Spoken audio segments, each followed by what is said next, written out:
and go through some basic information. And feel free to jump in anytime as I'm going through this. It's really just information for you.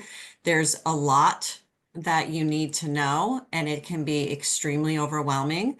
One of the things that I do is work pretty closely with the firms. I'm Director of Firm Relations for the accounting department.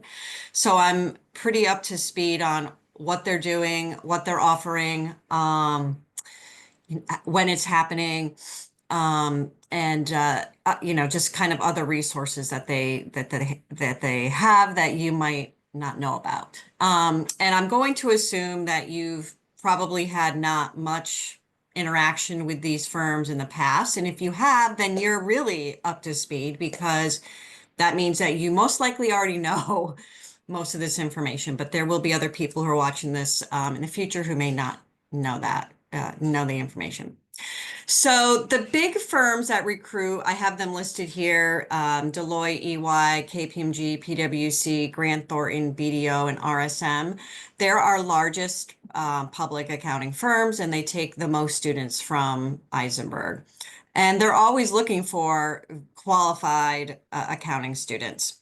So they are going to be kind of the first stop for most students. And the reason why would be you're going to get such a breadth of knowledge from working in one of the largest firms. You're going to be working primarily on publicly traded companies, which are going to give you, I would say, the most solid background in whatever industry you're going for. Pretty much every single one of them work in all the major industries. And so it gives you a chance to see, what do you like? What kind of companies do you like? Do you like mutual funds? Do you like construction? Do you like retail? Do you like pharmaceutical? What is it that inspires you or interests you? And that's probably not something you're going to know until you get out there. So it's good to kind of get a feel for what can you do within each one of these companies and what kind of opportunities can they give you. So I'm always telling students, before you go into any type of internship, interview, or anything with any company, get to know them. So look at their LinkedIn pages, look at their websites, get information on what they do, who they are, because they all do the same thing, but they do things differently and they have cultures. So what is going to fit best with you?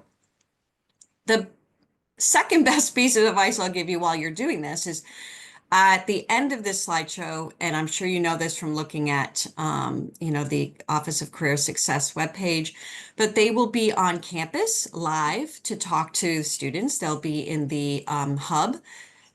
We have an information session in September, and then we have a barbecue in September. So you get a lot of opportunities to talk with them and meet them. Please make sure that you're talking to staff, not just the recruiter, because at the end of the day, you're not working with the recruiter. Once you are recruited, you will probably not see that recruiter very often. So get to a feeling for who are the people that you're going to be working with at these companies, and you'll get an idea of what type of personality do they portray, and which personality culture do you feel like you fit best with? So those are things to just keep in mind. PwC is usually our largest recruiter. They take a lot of our students. So students tend to gravitate towards PwC for that reason. It's sort of like a known thing. Oh, they take us, but every single one of these firms recruits our students, and they're always looking for great students. So each one of them has niche, I would say, niche things that they do. EY and Deloitte are really well known for forensics, and of course, Deloitte consulting.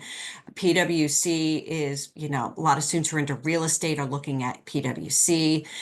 And the last thing I'll say before I get into what SIP is, don't think that if you accept an offer from one company that you can't talk to anybody else. Don't burn your bridges.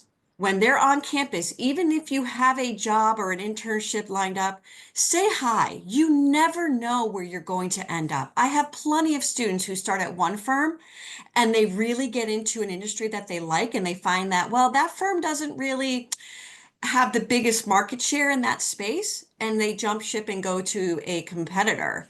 It's everyone works together, everybody knows each other. All the recruiters talk to each other. I would say it's a big happy family. Every single company wants you to find the best fit for you. And a lot of that's going to come down to you doing research. If there's any questions, feel free to jump in at any time. So, when does recruiting happen? Whether it's SIP or summer, that's really our two largest, even though I'm just focusing really on SIP right now. The recruiting is always happening in the fall semester. So every firm will be recruiting in the fall. There are very limited opportunities in the spring semester, very limited. So you're going to be in a sort of part-time job, if not full-time job, going through recruiting. So just be aware of that. Oh, someone's in. So just be aware. Oh, whoops. Someone's joining. Sorry about that. I don't know if you can hear the dings and things. Um, you also have full-time postings. What happens is your start date for doing an internship is always the year before you graduate. That's really important. Most of these companies are going to be recruiting our sophomores and even freshmen for internships a year to 2 years out. So you could have, as a sophomore, you'll be interviewing this fall. And if you get an offer, it's for the next year. If it's SIP, that means it's for the next January. So you can do other summer internships and other things like that. And I'll talk about more specifics on what you can and can't do for internships once you've accepted one from a big company or one of our regionals. But internships are for a year before you graduate, which means you have to know your 150 plan and also be aware that there is potentially going to be some changes to the 150 requirement. While the 150 credit hours is not going to go away, there are new pathways for getting your CPA license, and it hasn't passed out of our mass legislation yet. But we expect that in the future, and I'm not sure if it'll be for this year end or the next, starting in January. But you may be able to graduate with 120 credits, just your regular undergrad, and then work for 2 years and then be eligible for your CPA. I know that's a whole nother different conversation, but I want you to be aware of that because when you interview is very dependent on when you're going to be graduating. So as of right now, 150 is what you're going to go for. I would say that most of our accounting students are most likely, even if this passes, they're going to go for their 150. And the reason why is most of our accounting students are going to graduate with 120 in 3.5 years. That just seems to be the path that most students are taking. They're able to do that. They come in with a lot of AP credits. So why not put your last year or your last semester plus a summer into getting a master's, the MSA? It not only gives you an advanced degree, which is very marketable because many students, you will start in public accounting and, 3 to 5 years later, you're like, you know what? I'm going to jump ship and I'm most likely going to go to another competitor, or maybe you want to do something completely different. So it gives you a great kind of toolkit to work from, that you have all these different credentials, especially having a master's. It also helps you for passing the CPA because you're getting I would say you're getting courses that help prepare you for that. So we have a much higher pass rate for the CPA exam with our students getting their MSA. So just be aware of that. You'll see my office number coming up at the end, but I'm in N352. You can stop in my office anytime, ask me any questions about anything you have. I'm more than happy to help. My door is pretty much always open. So don't ever hesitate if you're feeling stressed or you don't know what to do. You can always email me or just stop by. But knowing your plan really means you need to work with the undergrad office and you need to make sure that they are helping you plan your schedule. I usually say bring an Excel spreadsheet, have multiple different ways that you could do it because they might not steer you towards SIP depending on what you perceive to be your 150 plan. Some students SIP won't work into your plan just because you've already set something up, but for most sophomores, they can fit this in. So looking at this in, just what is SIP, we call it the Semester in the Profession program, SIP. It is a January through March considered busy season internship. So it's usually for most of the firms we work with are 8 to 10 weeks. Now, some firms will want you to work longer than that. So they'll say, you know, can you work through April 15th? So if you get a tax internship, you may be able to plan that where you can work longer.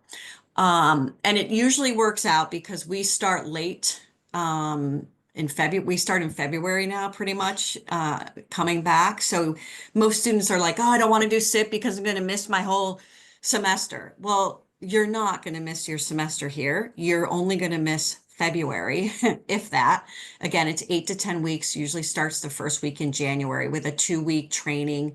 And then you are put onto jobs as if you were a regular staff. You are given lots of hand holding. This is not something anyone should be nervous about. But what's nice is that you get to see what it's like during a real busy season. And that can be helpful for more than just seeing a busy season. It could also help you when you're looking for a start date. So most of our students will graduate in a spring semester and then they will start in the summer or the fall. We may get a student who actually graduates. Let's say you decide you're going to just do the 120 because the rules change and you graduate in December. If you did a SIP internship, you have the opportunity to actually start in January instead of waiting till the next summer or the fall to start, just because you did a SIP internship. So you've already been through the, a busy season, so you're more able to adapt to that. It also allows you to get 15 credits, which a summer internship obviously doesn't do.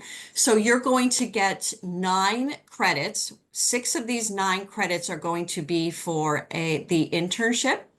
3 are going to be for a course that myself and another instructor teach to get you prepared to go into the SIP internship. It's usually something you complete after classes end in December and right before your internship starts. So there's 9 credits. 6 are an internship, 3 are an academic component. That's very doable. And then when you come back to campus as a group, you would take audit and law. So you have to make sure when you're planning your schedule that you haven't already tried to take audit and law. That's usually not an issue because, again, our students are obtaining these internships as a sophomore, so they have not been able to take our senior level classes. But again, because of those 9 internship credits, really, you have to plan that schedule to make sure that, oh, I already have the gen credits. I don't need those. I'd rather have students be understanding this and being able to potentially make a lot of income over 8 to 10 week session, because you're not just earning a normal wage, you're paid hourly. You also get overtime, and the majority of our students make a lot of money on overtime. So it really sets them up for, hey, I did a busy season. I know what it's like. And I also made a lot of money. And I don't really have to worry. You don't really have to worry about doing something, in the summer. You can go abroad. Some of our students say, oh, I'm going to miss out on going abroad in that junior year timeframe. Well, a lot of our students will actually go abroad in the summer and get that opportunity. But again, I think that if you plan your schedule. You can work everything out that you want to do. So you shouldn't have to give up really anything. And again, the undergrad office in Eisenberg is really, really great. They're very knowledgeable about helping you plan this out and look at your schedule with SIP, without SIP, whatever the case may be. I also just want to make sure that you know that there's many more opportunities with SIP internships than there are for summer. Everybody tends to gravitate towards summer because they didn't plan for SIP, they didn't know about it, and that happens a lot. You come in as a freshman, you're overloaded. You may have seen this on a plasma, you may have heard something about it, but it's not something you would normally necessarily know unless you went to something like this and really had a good understanding of it. You may hear about it in your undergrad advising, but again, it might not resonate because you're just not planning or understanding really what that means to you in your academic career. Any credits, any questions on the 15 credit semester? Some students actually will also try to take, because our accounting students always do this, they try to take another class online while they're doing the internship, which if you feel like you can handle that, that's great. But just, I would just say, keep in mind that you are actually working full time and potentially overtime. Depending on where you live, usually the firms would like you to have a car, but if you do not, that is not a hindrance in any way. They will have you on probably clients that are in the city so that you could just commute the way that you would normally commute to the office, but you just go to their clients that are in town. So most students live at home or they sublet somewhere close. A lot of our students, I know they will have an hour plus commute, but for them, it's worth it to either live at home or, be able to take a train from somewhere that they can do that. I am not sure what the housing situation is at Mount Ida, so I can't really talk to that. We used to have students who would stay at Mount Ida, but it wasn't really convenient because it's not on any of the train lines and they would have to Uber and things like that. So that I'm not sure about. That might be something the undergrad might know more about. I'm not positive, or maybe Chase. I'm not positive about that part, but feel free to ask me any questions that you might have about, how that all works. The summer internship I just briefly mentioned, it's in May. It's again the same thing with 8 to 10 weeks. And again, we work pretty closely with the Chase Career Center in accounting, so we can help answer a lot of questions if you need that help. I would also want you to be aware of, for recruiting in the fall, especially if it's with SIP, is that it is a lot of information. It is a lot of legwork on your part. You are most likely going to want to throw your hat in every basket if you decide that you're going to do SIP. There are the large firms, and do not feel bad if you don't feel like it resonates with you, that you don't want to work in a really large firm. There are regional and even local public accounting firms that will, especially if you have a family, it can work out much better for you and be closer to home. So there's lots of opportunities. And that being said, do your background work. Make sure that you understand what the time commitment is. We have an accounting agreement, which I will show you. I'll connect to that, that basically kind of stipulates what we expect our students to do so that we can maintain these relationships with these firms that are recruiting our students. And one of the biggest things is if you apply to, let's say you apply to 10 firms and all 10 firms accept you, you need to have that interview. You put your hat in the ring. You need to give them that opportunity that they spent time picking you. So we expect that you will not rescind, you would not back out, you would not call in sick the day that interview is supposed to happen. The vast majority of interviews are online. And through I Connect, I Succeed, Handshake, there are great resources to help you get prepared to do that internship. I'm sorry, that interview. I'm always encouraging students, book one of the breakout rooms, make sure that you're in a quiet area, that it is professional, that you dress in your suit, and dress fully in your suit. Take this very seriously, that it is a real, it is a real um, interview. And that if you applied and you got accepted, you will, for Eisenberg and our other students' sake, you will actually be committed to doing that.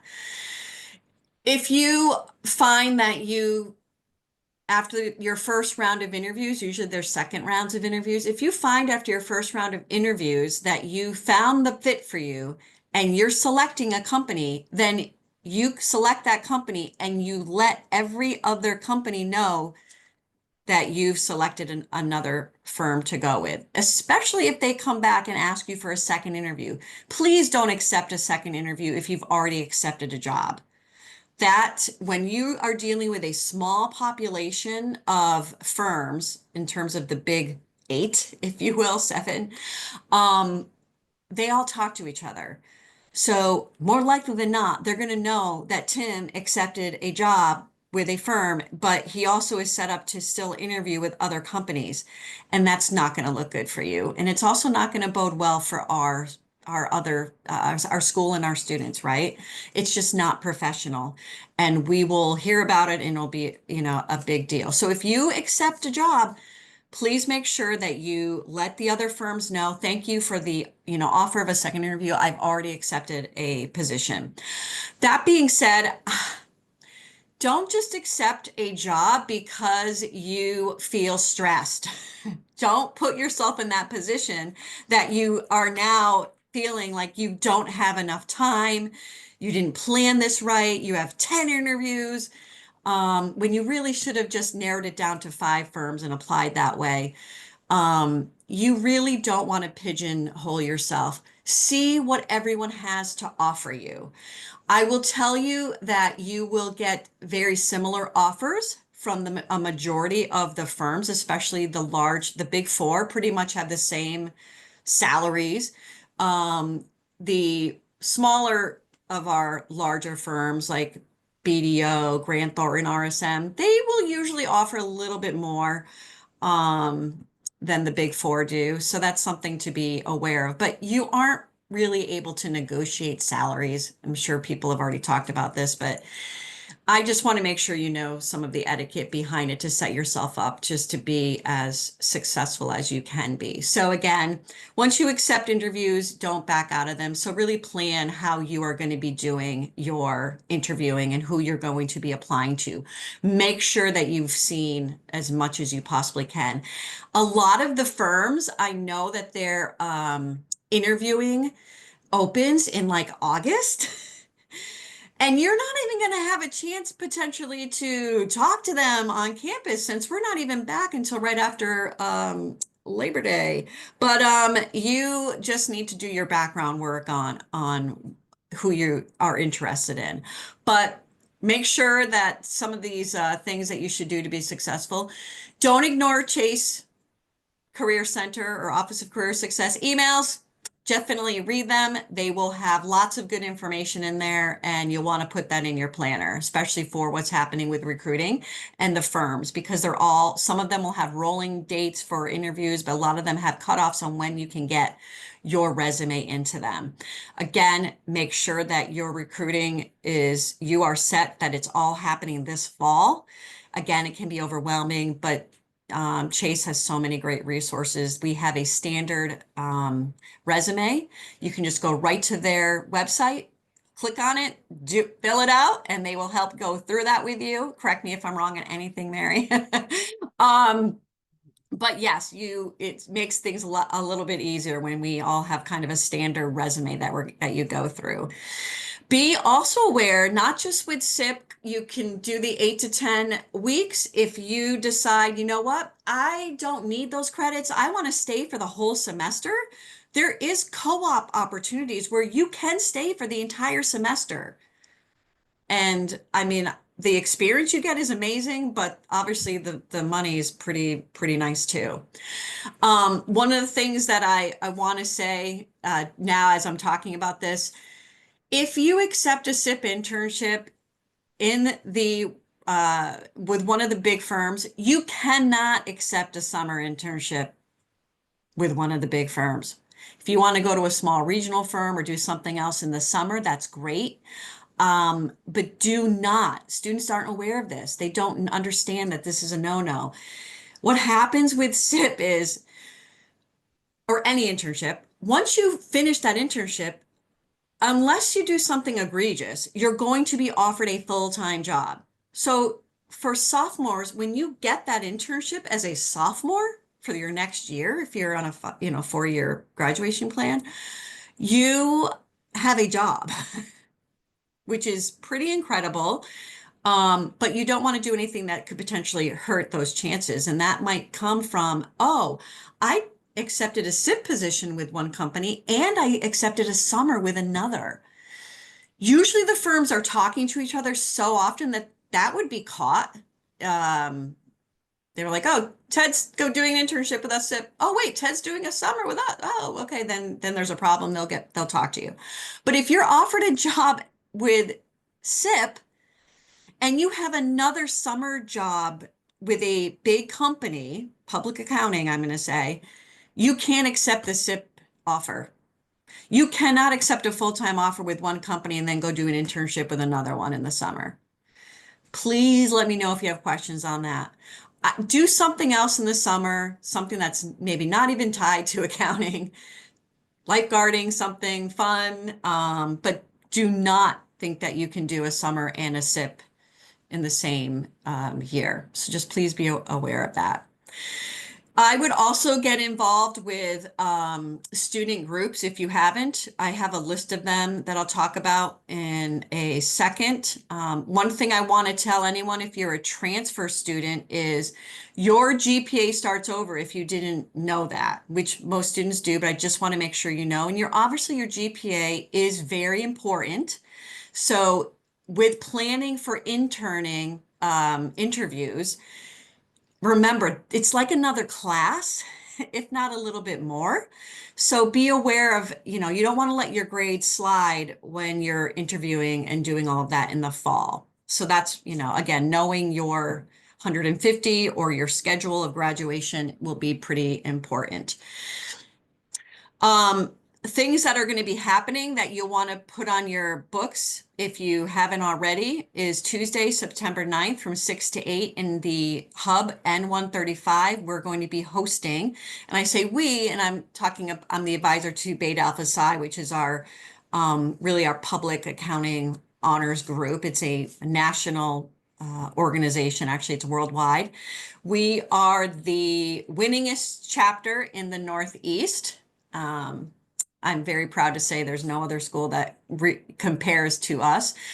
BAP gives lots of opportunities. This is one thing that we're doing is hosting with the big 4 firms, plus BDO, Grant Thornton, RSM. We're really getting into what it is you're going to be doing during this fall. They're going to talk about what does it mean to tax and audit and advisory. The majority of students are going to go into audit. There's a lot of great opportunities in tax. Don't kind of throw one out because of what it's, what tax might sound like. These are all fabulous opportunities, and most people will switch between them, even when you're in public accounting and working. I worked in audit for 3.5 years and decided it wasn't for me and switched to tax, which I have never looked back on. It's something that I've always loved. It, helps me advise my clients. So that's much more useful to me in small business practice versus large publicly traded companies and doing audit. But audit is something where students really get a good background on, what is it like to work in these industries? It gives you a great overview. The next day after that public accounting info panel will be the networking. It's a barbecue that's outside the lawn of Eisenberg. So it's another great opportunity to make sure that you're getting face time with not just recruiters and the companies, but the partners are there and staff. And this is where you're going to get a chance to really talk to people and get a feel for what is that firm and who are the people there. There's get to know the firm, which are basically 20-minute with appointments. They go very fast, so be on Handshake. If you don't know Handshake, please go to the Chase Career Center. I Succeed. Make sure that you're on the website and you are connected with Handshake and you're seeing what all the opportunities are there. So you can sign up for these very informal sessions to talk with the firms, really one-on-one, and kind of ask them anything that you'd want to know. And then there's the Eisenberg Career Day. Again, all this information will be in the emails that you're getting, and they're very important to make sure that you're attending and being present at.